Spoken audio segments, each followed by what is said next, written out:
जल तत्व से हमारी उत्पत्ति है। रज और वीर्य क्या चीज है? जल तत्व है। तो जल तत्व से हमारी उत्पत्ति है, इसलिए जीवन भर अपने पितरों को पानी देना पड़ेगा। बिल्कुल। और रोज का नियम है।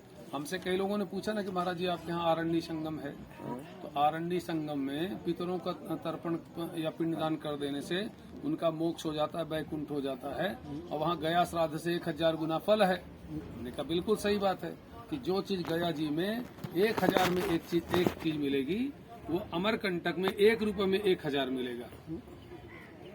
ठीक बात है, लेकिन जीवात्मा को भगवान का चरण चाहिए। हाँ। वो कहीं भी आप तृप्ति देती है, कहीं नाश्ता कराइए, कहीं पानी दीजिए, कहीं भोजन कराइए, कुछ भी करिए, लेकिन विश्राम तो उसको घर पर ही मिलेगा। और वो भगवान का जो चरण है वो उसका विश्राम आलय है। जब तक आप गया जी नहीं ले जाएंगे, विष्णुपद कहाँ है? गया जी में। तो जब तक जीव विष्णुपद नहीं जाएगा, और किसके साथ जाएगा? अपने लोगों के साथ जाएगा, दूसरे लोगों के साथ नहीं। तो उसके अपने कौन? उसी के अंश से उत्पन्न हुआ उसका पुत्र, उसके अंश से वो खुद ही जन्म लेता है। जैसे एक कलम काट के लगा दो आप पेड़ का, तो दूसरा पेड़ तैयार हो जाता है, उसी के बराबर का, आराम कर उसी का अंश है वो। ये गर्मी कल बच्चा था और आज पेड़ है। तो ऐसे वही पूर्वज उसी रूप में जन्म लेते हैं, अपने बच्चे के रूप में, अपने नाती के रूप में, अपने पंथी के रूप में। वो जाता कहीं नहीं है, जीव भटकता है। जीव। तो उस जीव को रास्ता दिखाने के लिए उसके उसी शरीर में, उसी शरीर का माध्यम लेकर के वो विष्णु पद जाना चाहता है। ये हमारे धर्म शास्त्रों की मर्यादा है। वही लेके जाएगा, दूसरे के ले जाने से नहीं जाएगा। हाँ, कह दे कि बद्री नारायण चले आप जाते बद्री हैं, नारायण में करिए श्राद्ध, आप जो है इलाहाबाद मोक्ष में हो गया। करिए, आप अमरकंटक के आरण्य संगम में करिए, कहीं भी करिए, कहीं तो करिए उसको हाँ यहाँ का दिया हुआ अमृतपान, जैसे कहीं का नाश्ता बहुत अच्छा रहता है, बिल्कुल। मन तृप्त हो जाता है। हाँ।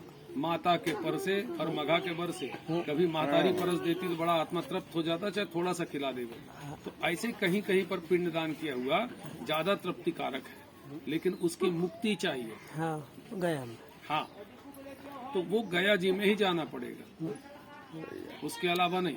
इसके बाद भी आपको तर्पण नित्य है, क्योंकि तर्पय देवा प्रसीदंती। देवताओं को यदि प्रसन्न करना चाहते हो तो देवगण भी किसकी आराधना करते हैं? पितरों की। इसलिए तर्पय देवा प्रसीदंती, तर्पण नित्य करना चाहिए। जो नहीं करता हो किसी देवी देवताओं को प्रसन्न करने की विधि उसको नहीं मालूम। पहले हम प्रसन्न हो जाएं, फिर अपने जो आमने सामने आजू बाजू रहते हमारे जो रिलेशन, इनको संतुष्ट कर लें, तब जाकर के कहीं पर की बात आएगी। दूसरे वो तो परमात्मा है, परम आत्मा है ना, पर ही है। उसको प्रसन्न करने की विद्या तब मालूम होगी जब पहले आप जिनकी भाषा जानते हैं, जो विजिबल हैं, उनको प्रसन्न करने की विधा तो खोज लीजिए, तो पता चले कि आप किसी को भी प्रसन्न करने की विधा नहीं जानते, तो वो तो इनविजिबल है, अदृश्य परमात्मा है। कैसे प्रसन्न करोगे? बिल्कुल सही।